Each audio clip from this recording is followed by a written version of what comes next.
નમસ્કાર મારા વાલા મિત્રો આજે કોમ્પ્યુટર એમસીક્યુ ટેસ્ટ ભાગ 4 માં આપનું હાર્દિક સ્વાગત છે। જોઈએ પ્રશ્ન નંબર 1 કે ભારતમાં બનેલ પ્રથમ કોમ્પ્યુટર કયું હતું? તો આપણો જવાબ રહેશે ઓપ્શન બી સિદ્ધાર્થ। મિત્રો ભારતમાં સ્વદેશી રીતે વિકસાવવામાં આવેલું પ્રથમ કોમ્પ્યુટર સિદ્ધાર્થ હતું। તે ઇલેક્ટ્રોનિક કોર્પોરેશન ઓફ ઇન્ડિયા એટલે કે ECIL દ્વારા બનાવવામાં આવ્યું હતું, જ્યારે પરમ ભારતનું પ્રથમ સુપર કોમ્પ્યુટર હતું। જોઈએ પ્રશ્ન નંબર 2 પંચકાળના શોધક કોણ હતા? તો આપણો જવાબ રહેશે કે પંચકાળના શોધક હતા ઓપ્શન બી હર્મન હોલીરેથ। હર્મન હોલીરેથ 1890 ની આસપાસ ડેટા સંગ્રહ કરવા અને ગણતરી કરવા માટે પંચકાળ મશીનની શોધ કરી હતી, જે બાદમાં IBM કંપનીની સ્થાપનાનો પાયો બન્યો। જોઈએ પ્રશ્ન નંબર 3 કે ચાર્લ્સ બેબેજ દ્વારા બનાવેલ યંત્રને શું નામ આપ્યું? તો આપણો જવાબ રહેશે મિત્રો ઓપ્શન એ ડિફરન્સ એન્જિન। શું નામ આપવામાં આવ્યું હતું? તો કે ડિફરન્સ એન્જિન।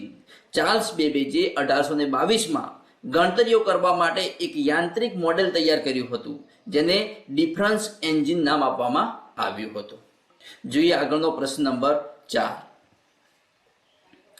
IBM નું પૂરું નામ શું છે? તો IBM નું પૂરું નામ હશે મિત્રો option A international business machine, જે IBM નું પૂરું નામ છે। કે મિત્રો IBM એ અમેરિકાની એક પ્રખ્યાત બહુરાષ્ટ્રીય ટેકનોલોજી કંપની છે, જેનું પૂરું નામ છે ઇન્ટરનેશનલ બિઝનેસ મશીન। જોઈએ આગળનો પ્રશ્ન નંબર 5 IBM દ્વારા બનાવેલ પ્રથમ કોમ્પ્યુટર કયું હતું? તો જવાબ રહેશે option C mark 1। Harvard university અને IBM ના સહયોગથી 1944 માં હાર્વર્ડ માર્ક 1 નામનું પ્રથમ ઓટોમેટિક ડિજિટલ કોમ્પ્યુટર બનાવવામાં આવ્યું હતું। જોઈએ નેક્સ્ટ પ્રશ્ન નંબર 6 કે કોમ્પ્યુટરના જનક કોણ છે? કોમ્પ્યુટરના જનક કોણ છે? તો આપણો જવાબ રહેશે ઓપ્શન સી ચાર્લ્સ બેબેજ। કોણ છે? Charles Babbage. બ્રિટિશ ગણિતશાસ્ત્રી ચાર્લ્સ બેબેજે આજના આધુનિક ડિજિટલ કોમ્પ્યુટરની મૂળભૂત ડિઝાઇન એટલે કે એનાલિટિકલ એન્જિન તૈયાર કરી હોવાથી તેમને કોમ્પ્યુટરના પિતા અથવા તો કોમ્પ્યુટરના જનક માનવામાં આવે છે। જોઈએ નેક્સ્ટ પ્રશ્ન નંબર 7 કોમ્પ્યુટર સાક્ષરતા દિન તરીકે કયો દિવસ ઉજવાય છે? કોમ્પ્યુટર સાક્ષરતા દિન તરીકે કયો દિવસ ઉજવાય છે? તો મિત્રો આપણો સાચો જવાબ રહેશે ઓપ્શન બી 2 ડિસેમ્બર। કયો દિવસ ઉજવવામાં આવે છે? 2 ડિસેમ્બર। સમગ્ર વિશ્વમાં ડિજિટલ જાગૃતિ ફેલાવવા અને કોમ્પ્યુટર કૌશલ્યને પ્રોત્સાહન આપવા માટે દર વર્ષે 2 ડિસેમ્બરને વિશ્વ કોમ્પ્યુટર સાક્ષરતા દિવસ તરીકે ઉજવવામાં આવે છે। જોઈએ આગળનો પ્રશ્ન નંબર 8 વિશ્વમાં સૌથી વધુ કોમ્પ્યુટર ધરાવતો દેશ કયો છે? વિશ્વમાં સૌથી વધુ કોમ્પ્યુટર ધરાવતો દેશ કયો છે? તો મિત્રો આપણો જવાબ રહેશે ઓપ્શન સી USA। આધુનિક ટેકનોલોજીના પ્રસાર અને વપરાશની દ્રષ્ટિએ યુનાઇટેડ સ્ટેટ ઓફ અમેરિકા વિશ્વમાં સૌથી વધુ કોમ્પ્યુટર સંસાધનો ધરાવતો દેશ છે। જોઈએ આગળનો પ્રશ્ન નંબર 9 IC નું પૂરું નામ શું છે? મિત્રો IC નું પૂરું નામ શું છે? તો આપણો જવાબ રહેશે option A integrated circuit. IC નું પૂરું નામ શું છે? તો integrated circuit. Integrated circuit IC એટલે ઇન્ટિગ્રેટેડ સર્કિટ તે સિલિકોન ધાતુની બનેલી એક નાની ચિપ છે, જેના પર હજારો ટ્રાન્ઝિસ્ટર ફિટ કરવામાં આવે છે। જોઈએ આગળનો પ્રશ્ન નંબર 10 અલ્ગોરિધમની શોધ કોણે કરી હતી? અલ્ગોરિધમની શોધ કોણે કરી હતી? તો મિત્રો સાચો જવાબ છે ઓપ્શન બી મોહમ્મદ ઇબ્ન મુસા અલ ખ્વારિઝમ।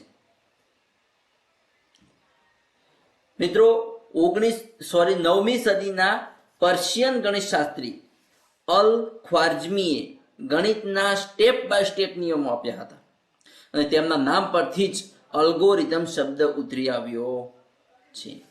જોઈએ આગળનો પ્રશ્ન નંબર 11 IC ની શોધ કોણે કરી હતી? IC ની શોધ કોણે કરી હતી? તો આપણો જવાબ રહેશે મિત્રો ઓપ્શન ડી રોબર્ટ નોઇસ અને જેક કિલ્બીએ કરી હતી। આપણે આગળ IC નું ફૂલ ફોર્મ જોઈ ગયા ઇન્ટિગ્રેટેડ સર્કિટ। IC નું ફૂલ ફોર્મ શું છે? તો કે ઇન્ટિગ્રેટેડ સર્કિટ। અને ઇન્ટિગ્રેટેડ સર્કિટની શોધ કોણે કરી હતી? તો રોબર્ટ નોઇસ અને જેક કિલ્બીએ કરી હતી.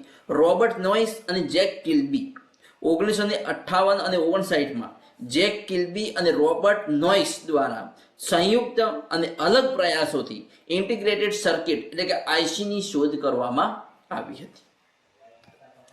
નેક્સ્ટ જોઈએ પ્રશ્ન નંબર 12 કે 1833માં બેબેજે બનાવેલ કોમ્પ્યુટરનું નામ શું છે? તો જવાબ રહેશે ઓપ્શન બી એનાલિટિકલ એન્જિન. શું નામ રહેશે? Analytical engine. 1833માં ચાર્લ્સ બેબેજે એક એવા મિકેનિકલ કોમ્પ્યુટરની ડિઝાઇન બનાવી કે જેમાં ઇનપુટ, આઉટપુટ, મેમરી અને પ્રોસેસરની વ્યવસ્થા હતી. તેને એનાલિટિકલ એન્જિન કહે છે. જોઈએ આગળનો પ્રશ્ન નંબર 13 કે નીચેનામાંથી પ્રથમ પેઢીનું કોમ્પ્યુટર કયું છે? મિત્રો આપણે પ્રથમ પેઢીનું કોમ્પ્યુટર કયું છે તે શોધવાનું છે. તો આપણો જવાબ રહેશે મિત્રો ઓપ્શન બી ઇનાઇક. ઇનાઇક એટલે કે ઇલેક્ટ્રોનિક નંબરિકલ ઇન્ટિગ્રેટર એન્ડ કોમ્પ્યુટર, જેનું ફૂલ ફોર્મ છે. એ વિશ્વનું પ્રથમ સામાન્ય હેતુ માટેનું ઇલેક્ટ્રોનિક ડિજિટલ કોમ્પ્યુટર હતું, જે પ્રથમ પેઢી એટલે કે 1940 થી 1956ની પેઢી જે ગણવામાં આવે છે તે પ્રથમ પેઢીનું કોમ્પ્યુટર છે. જોઈએ આગળનો પ્રશ્ન નંબર 14 કે પ્રથમ પેઢીના કોમ્પ્યુટરમાં શાનો ઉપયોગ થતો હતો? પ્રથમ પેઢીના કોમ્પ્યુટરમાં શાનો ઉપયોગ થતો હતો? તો મિત્રો જવાબ રહેશે ઓપ્શન બી વેક્યુમ ટ્યુબનો ઉપયોગ થતો હતો. પ્રથમ પેઢીના કોમ્પ્યુટર્સ કદમાં બહુ મોટા હતા, કારણ કે તેમાં વિદ્યુત પ્રવાહના નિયંત્રણ માટે હજારોની સંખ્યામાં વેક્યુમ ટ્યુબ વપરાતી હતી. જોઈએ આગળનો પ્રશ્ન નંબર 15 કે બીજી પેઢીના કોમ્પ્યુટરમાં નીચેનામાંથી શેનો ઉપયોગ થયો હતો? તો મિત્રો આપણો જવાબ રહેશે ઓપ્શન સી ટ્રાન્ઝિસ્ટર. શેનો ઉપયોગ થયો હતો? તો કે ટ્રાન્ઝિસ્ટરનો ઉપયોગ થયો હતો. બીજી પેઢીના કોમ્પ્યુટર્સ એટલે કે 1956 થી 1963ની સાલમાં જે બનાવવામાં આવેલા કોમ્પ્યુટર તેને બીજી પેઢીના કોમ્પ્યુટર કહેવામાં આવે છે. જે બીજી પેઢીના કોમ્પ્યુટર્સમાં ગરમ થતી અને મોટી વેક્યુમ ટ્યુબના સ્થાને નાના, ઝડપી અને સસ્તા ટ્રાન્ઝિસ્ટરનો ઉપયોગ શરૂ થયો હતો. ક્યારે? બીજી પેઢીનો. બીજી પેઢી એટલે 1956 થી 1963નો સમયગાળો. જોઈએ પ્રશ્ન નંબર 16 કે નીચેનામાંથી કઈ ભાષા પ્રથમ પેઢીની છે? કઈ ભાષા પ્રથમ પેઢીની છે? તો મિત્રો આપણો જવાબ રહેશે option B machine language. Machine language જે બીજી પેઢીની ભાષા છે. પ્રથમ પેઢીના કોમ્પ્યુટરમાં માત્ર મશીન લેંગ્વેજનો જ ઉપયોગ થતો હતો, જે 0 અને 1ના કોડ પર જ આધારિત હતી. જોઈએ નેક્સ્ટ પ્રશ્ન નંબર 17 કે બાયનરી ભાષામાં કયા બે અંકો હોય છે? બાયનરી ભાષામાં કયા બે અંકો હોય છે? તો મિત્રો આપણો જવાબ રહેશે ઓપ્શન બી 0 અને 1. બાયનરી એટલે કે દ્વિઅંકી પદ્ધતિમાં માત્ર બે જ અંકો હોય છે. 0 એટલે કે ઓફ અને 1 એટલે ઓન. કોમ્પ્યુટરનું હાર્ડવેર સીધું આ જ ભાષા સમજે છે. નેક્સ્ટ પ્રશ્ન નંબર 18 કે નીચેનામાંથી પાંચમી પેઢીનું કોમ્પ્યુટર કયું છે? પાંચમી પેઢીનું કોમ્પ્યુટર કયું છે મિત્રો? તો આપણો જવાબ રહેશે મિત્રો option B Intel core i7 PC અથવા તો રોબોટ્સ, જે પાંચમી પેઢીનું કોમ્પ્યુટર છે. વર્તમાન અને ભવિષ્ય એટલે કે પાંચમી પેઢી. આર્ટિફિશિયલ ઇન્ટેલિજન્સ એટલે કે AI, સુપર કોમ્પ્યુટર્સ અને આધુનિક શક્તિશાળી પ્રોસેસર જેમ કે લેટેસ્ટ ઇન્ટેલ કોર કે શક્તિશાળી રોબોટ્સ પર આધારિત છે. જોઈએ નેક્સ્ટ પ્રશ્ન નંબર 19 કે આઈસીમાં શેની ચિપ લગાડવામાં આવતી હતી? આઈસીમાં શેની ચિપ લગાડવામાં આવતી હતી? તો મિત્રો આપણો જવાબ રહેશે ઓપ્શન સી સિલિકોન. આઈસી એટલે કે ઇન્ટિગ્રેટેડ સર્કિટ. આ ઇન્ટિગ્રેટેડ સર્કિટ બનાવવા માટે અર્ધવાહક પદાર્થ એટલે કે સિલિકોનનો ઉપયોગ થાય છે. જોઈએ આગળનો પ્રશ્ન નંબર 20 કોમ્પ્યુટરની ભાષાને મનુષ્ય સમજે તેવી ભાષામાં રૂપાંતર કરવા માટે શું વપરાય છે? કમ્પ્યુટરની ભાષાને મનુષ્ય સમજે તેવી ભાષામાં રૂપાંતર કરવા માટે શું વપરાય છે? તો મિત્રો આપણો જવાબ રહેશે option B translator, language processor વાપરવામાં આવે છે. કોમ્પ્યુટરની મશીન લેંગ્વેજને હાઈ લેવલ ભાષામાં અથવા તો માણસ સમજી શકે તેમાં ફેરફાર માટે કમ્પાઇલર, ઇન્ટરપ્રિટર અને ટ્રાન્સલેટર સોફ્ટવેરનો ઉપયોગ થાય છે. જોઈએ પ્રશ્ન નંબર 21. ડેસિબલ ભાષામાં કેટલા અંકો હોય છે? ડેસિમલ ભાષામાં કેટલા અંકો હોય છે? તો મિત્રો જવાબ રહેશે ઓપ્શન સી, 10 અંકો હોય છે. ડેસિમલ એટલે કે દશાંશ. દશાંશ સંખ્યા પદ્ધતિનો આધાર 10 છે. તેમાં કુલ 10 અંકો એટલે કે 0 થી 9 નો સમાવેશ થાય છે, જેનો ઉપયોગ આપણે રોજિંદા જીવનમાં ગણિતમાં કરીએ છીએ. જોઈએ નેક્સ્ટ આગળનો પ્રશ્ન નંબર 22. જે કોમ્પ્યુટર 0 અને 1 અંકો તેમજ આંકડાકીય ગણતરી માટે વપરાય તેવા કોમ્પ્યુટરને શું કહે છે?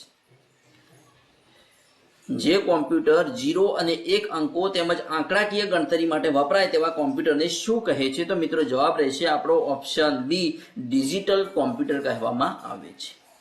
ડિજિટલ કોમ્પ્યુટર ડેટાને ડિજિટલ એટલે કે 0 અને 1 ના સ્વરૂપમાં પ્રોસેસ કરે છે અને ચોક્કસ આંકડાકીય ગણતરીઓ કરે છે. આપણા ઘરેલું પીસી અને લેપટોપ ડિજિટલ કોમ્પ્યુટર છે. જોઈએ નેક્સ્ટ પ્રશ્ન નંબર 23. જે કોમ્પ્યુટર અંકોના બદલે વોલ્ટેજના કંપ વિસ્તાર એટલે કે કરંટ પર આધારિત છે તેને ખાલી જગ્યા કહે છે. જે કોમ્પ્યુટર અંકોના બદલે વોલ્ટેજના કંપ વિસ્તાર એટલે કે કરંટ પર આધારિત છે તેને ખાલી જગ્યા કહે છે. તો મિત્રો આપણો જવાબ રહેશે ઓપ્શન બી, એનાલોગ કોમ્પ્યુટર કહે છે. શું કહે છે? Analogue computer. એનાલોગ કોમ્પ્યુટર સતત બદલાતા ભૌતિક પરિણામો જેમ કે વોલ્ટેજ, પ્રેશર, તાપમાન, કરંટને માપીને પરિણામ માપે છે. સ્પીડોમીટર કે થર્મોમીટર આના ઉદાહરણો છે. જોઈએ આગળનો પ્રશ્ન નંબર 24. કે લેપટોપ કરતા સરેરાશ પાતળા હેન્ડલી યુઝ કોમ્પ્યુટરને કયું નામ અપાયું છે? લેપટોપ કરતા સરેરાશ પાતળા હેન્ડલી યુઝ કોમ્પ્યુટરને કયું નામ અપાયું છે? તો મિત્રો જવાબ રહેશે ઓપ્શન બી, ટેબ્લેટ અથવા તો પામટોપ. ટેબ્લેટ અથવા તો પામટોપ. લેપટોપ કરતા નાના, પાતળા અને હાથમાં સરળતાથી પકડીને વાપરી શકાય તેવા હેન્ડલેટ ટચ સ્ક્રીન ઉપકરણોને ટેબ્લેટ અથવા તો પામટોપ કહેવામાં આવે છે. જોઈએ આજનો લાસ્ટ પ્રશ્ન નંબર 25. કે નીચેનામાંથી શું વજનમાં ભારે, ઝડપમાં ધીમી અને ગરમીની સમસ્યા ધરાવે છે? તો જવાબ રહેશે ઓપ્શન એ, પ્રથમ પેઢીના કોમ્પ્યુટર્સ જે વજનમાં ભારે, ઝડપમાં ધીમા અને ગરમીની સમસ્યા ધરાવે છે. મિત્રો જોઈએ કે પ્રથમ પેઢીના કોમ્પ્યુટર્સમાં હજારો વેક્યુમ ટ્યુબ વપરાતી હોવાથી તે એક મોટા રૂમ જેટલી જગ્યા રોકતા અને વજનમાં વજનમાં ભારે હોતા.